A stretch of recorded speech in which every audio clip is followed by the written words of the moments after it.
What you looking? Alright you guys, I'm back on the low budget hood movie madness. Recently I've been focusing on the best of the best hood movies, and now it's about time that I discuss those hood movies that are kinda hard to watch for most people. Now if you know me, then you know that I oftentimes find the beauty in these types of films, but the film I'm gonna be covering today is really difficult for me to find that charm. But before I talk about this film, I wanna go ahead and shout out Maverick Movies, as they recently commented on the classic film I reviewed years ago called Wash It Up. I'm glad to see that they liked the video, and they also shared a link where you can watch this film in its entirety. But if you guys didn't know, this is the company that produces these films, and they have their very own YouTube channel where you can watch all their movies for free. So I'm gonna need you guys to go subscribe to their channel and show the hood movies some love. I also want to thank Maverick Movies again for showing me love as well. But let's get back to the situation at hand. The film I'm going to be covering today is called A Night in Compton, which is a little misleading as it makes you believe that Tiny Lister is about to play a significant role in the film. And if you look at the case, you will notice that his name is displayed alongside well-known West Coast rapper Roscoe, who is also the young brother of Corrupt. Both of these guys have very minor roles, which is understandable because getting these two in this movie was probably the whole budget. And they also needed well-known names to slap on the cover to garner attention, so I guess I'll give them a pass on that. The film opens up with an emulation of the show Cheaters, in which they call Busted TV. The host of this game show informs Rainmaker, played by Debo, that his longtime girlfriend has been messing around with the boy in the neighborhood, and when he tells Debo this, we witness some technical difficulty. After all you've done for her, taking care of her puppies and her sick grandma.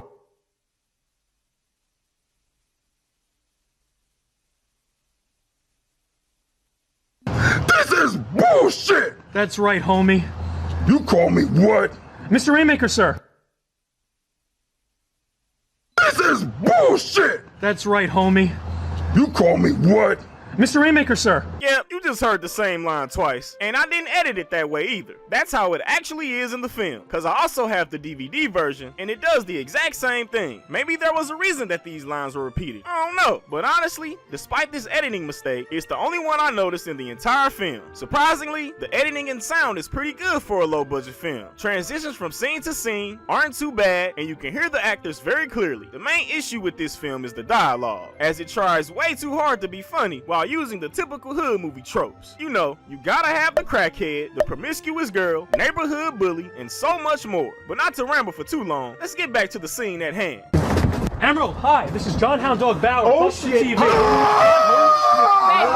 Baby. What you doing, my woman, fool? Questions, please. Baby, what you doing? All this. What you with this little punk for? Man, this is I'm gonna kill you, and then I'm gonna kill you. She said her mama gave her that ring. I'm telling you, her mama. Raise your hand, bitch. Raise your hand if you want to talk. Emerald, hi. Hey, that was pretty cool. He used the same line from Next Friday. Well, I mean, he is basically playing the same role, so it's only right for him to repeat Debo quotes. It's not what it looks like, I promise. Yeah! Emerald, is he the one that gave you the venereal disease? Okay, this right here is another weird thing this film does. For the majority of the characters, it brings up a little stat sheet informing us their name, what college they're attending, their major, and even where they're from. Now, the only thing we really need to know on this stat sheet is their names, because all this other stuff is pretty irrelevant. College isn't really mentioned in the film, which then means you also hear nothing about what they're majoring in. And also, they're all from Compton. Like, they couldn't switch it up for any of these characters? Like, what's the point of this? Kill him first. Kill him first. Not me. I think we gotta get Man, Sherman, get out the way, Chuck.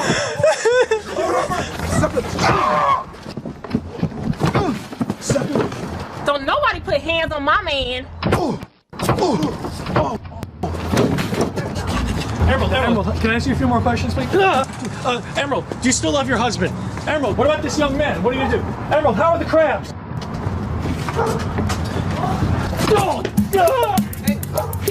Okay, serious question. Is there a movie where Debo doesn't get his butt kicked? And this dude right here dropped Debo faster than Craig. So is this movie trying to tell me that Crab Boy can one-up Craig in a fight? I think so. And I also have to say that this girl got cakes right here, which leads to another plus about this movie. Damn near all the women are fine in this movie, with this sister being the baddest of them all. So yeah, there's plenty of eye candy in this movie. But now that all of this is over, let's get into the overall plot of this film. Main character Darius, in which I'm gonna be calling Darren Davis, Davis, and who was also the one accused of having VD in the beginning of the film, just arrived back home from college for Christmas break. The only thing Darwin has on his mind is a neighborhood girl named Lanice, who nobody wanted before her military gun-toting father sent her to fat camp. While at fat camp, she lost a large amount of weight, and when she returned home all skinny and slim, she bragged to Darwin about all her sexual experiences. But what Darwin Ding Dong Davis doesn't know is that she's actually a virgin and has been lying the whole time in order to get attention from boys. While Darwin's parents are away on a trip, he plans to have his parents' house all to himself in order to be alone with Lanice. He soon runs into a ton of trouble as his pregnant thought sister decides to leave her baby at home for him to look after. You need to vamoose, because I got company coming over. So you, Kennedy, and whoever need to get the hell out of here. Daddy already rented out my apartment, so I ain't going nowhere except to Lamar's class,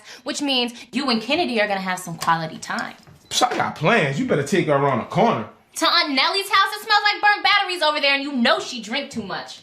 He also has to deal with his obnoxious friend Shepard trying to throw a party in which they all call the Smoke In Drink In. Hello? Smoke in, drink in, your house tonight. Nah, ain't no drink, smoke, nothing here tonight. Lanice is coming over.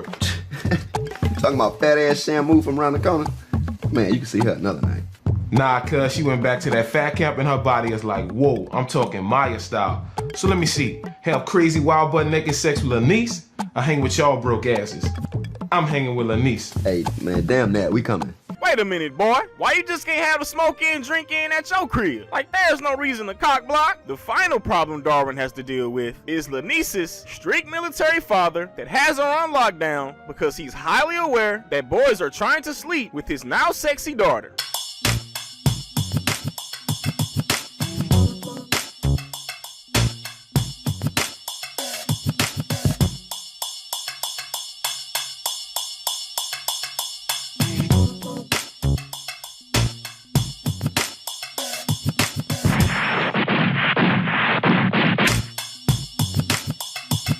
Damn, I thought this was Danny Glover for a minute. I was about to be like, how could you scoop so low, DG?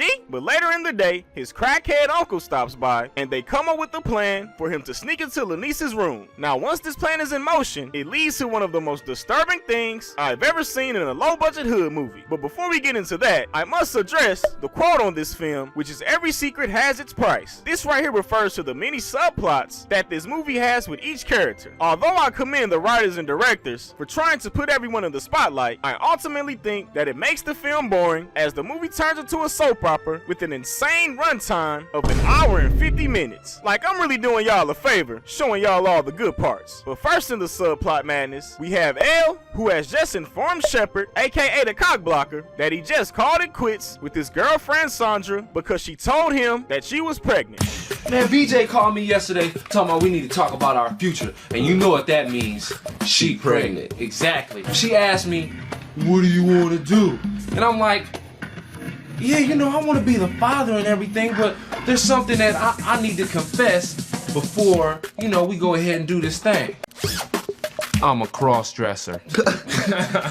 Yeah, see, this is the dry humor that I was talking about before. But although this joke didn't land, this character and his subplot is actually the funniest in the film, as I chuckled a few times. Next in the subplot madness, we have this chick Marie, who claims to get a lot of flack because she's bi. She gets called a carpet muncher a lot, and yeah, she's also the promiscuous one, as everybody references that she's been with a lot of men and women. For some weird reason, she's always thirsting over Shepard, aka the cockblocker. Hey, Shepard, you still single? That's $1 bill.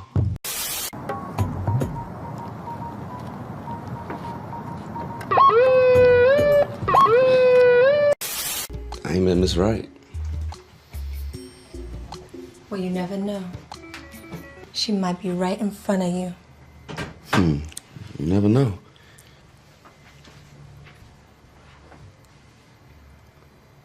Okay, now let's be for real here. There is no way a girl this fine is gonna be all over a brother that looks like this. It just doesn't happen in the real world. Then the last subplot is with Darwin Davis's sister and her boyfriend.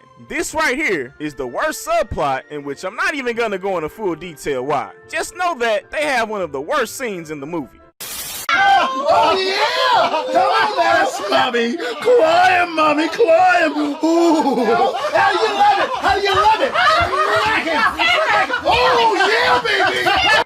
watch it if you dare. But let's get back to the very disturbing scene.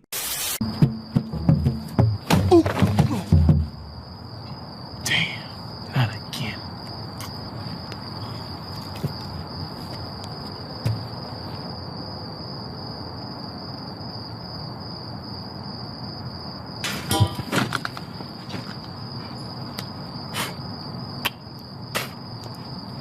Yeah, y'all saw it. This man's condom landed in dog feces, and he still plans on using it. Not only that, but he kissed it as well. Now, I'm not about to sit up here and believe that we as black men are this thirsty for sex. Like, come on now. But once he successfully sneaks into Lanice's room, he doesn't use the filthy condom, thank God, and when they head back to his house, Shepard is there, kicking off the smoke and drink in. He also paid Darwin's crackhead uncle to take his sister's baby to his aunt's. After this, the attendees begin to arrive, and we meet the most annoying character in the entire film. It's this woman who's extremely drunk and babbles in her speech, leading to subtitles being displayed. Oh my God, Cypher! Oh my, so cute. Say what me like You smell like burp. Yeah.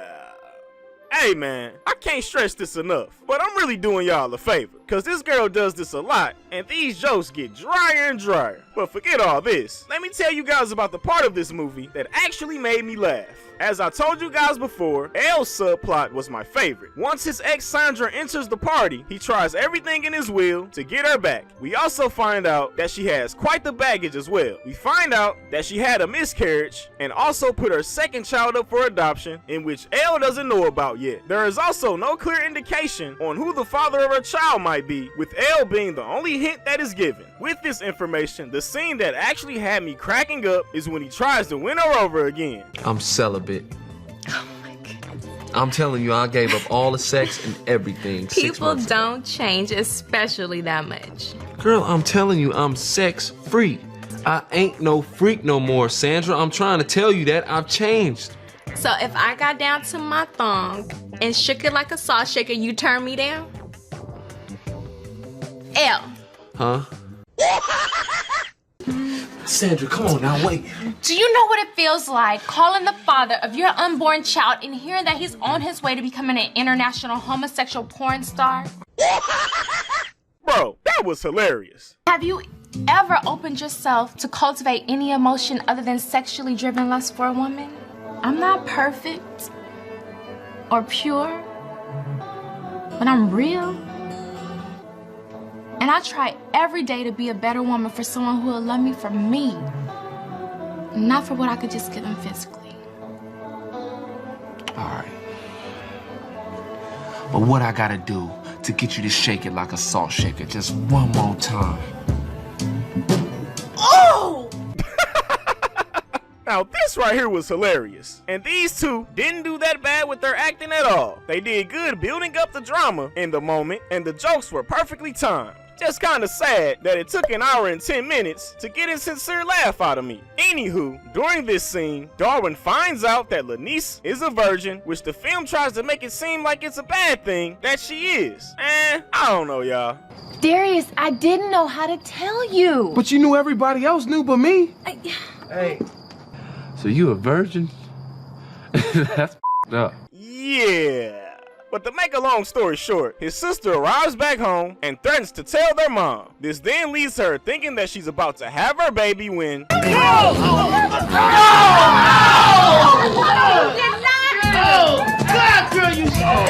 She lets out a big fart. I mean, what's a low-budget hood movie without fart jokes? And speaking of fart jokes, remember the drunk girl who was blabbering through the whole film? When L sneaks into her room where she's sleeping, he tries to give her more alcohol. As he's doing so, she begins to throw up again, which leads to...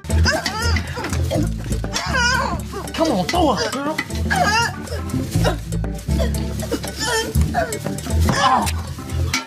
What the hell is going on in here? Hey, what do you look like? Hey, hold up. Sex crazy freak are you? Y'all Hey, Sandra, I didn't do What are nothing. you yelling about now? Shamu, don't you got a show in the morning? Get your ass out of here. Ask Al the Ripper here. He was the one caught with his pants down. Yeah. Why is his pants down? You know what? I ain't even gonna talk about it. So yeah, on with the next boo-boo joke. Body dying. Get her into the hallway. Damn, girl, you need to take it easy on the upside down cakes. Come on, get it. Hey, get over here. Why have you been shot? Okay, that was funny too. In the bathroom.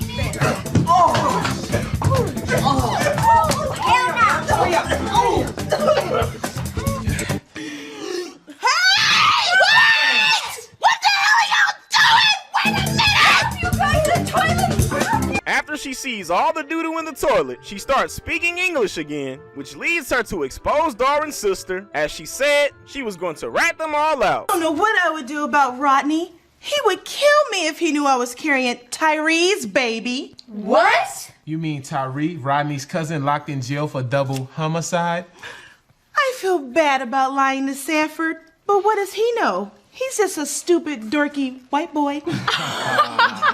Bro, why are all these girls' thoughts? And even though Lanice is a virgin, her main objective when she goes off to college is to sleep with a bunch of men. Look, okay, all I have to do is get through the night. Then I'm off to the all-girls Catholic school.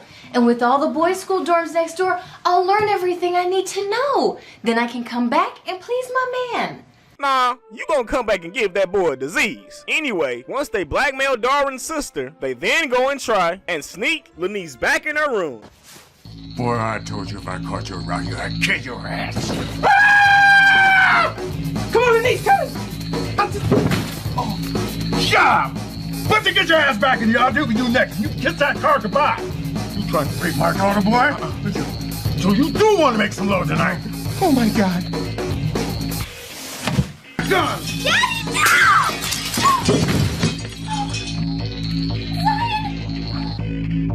After she cracks her father upside the head, Darwin wakes up in his living room, which leads to everyone saying how good the party was. And Lanice comes back over and says her father is in the hospital, leading to them finally smashing. Yeah, I guess this was an okay low-budget hood movie, although it didn't have that charm that I love in these type of films. I hate the fact that I was overly critical on this film, as it usually doesn't take much to impress me in this genre. Well, I have to admit, there were some bright moments in this film, but overall, this one just didn't do it for me. And the main reason has to be is that it's just too darn long. Like, I know for sure countless people that watch this film cut it off early. With all that being said, guys, you can actually go watch this film for free on the Maverick Movies channel and share your own opinion about this one. Also, be sure to subscribe to their channel to watch boatloads of these films. And with all that being said, guys, I'm gonna catch you guys on the next video. Gully Boy signing out.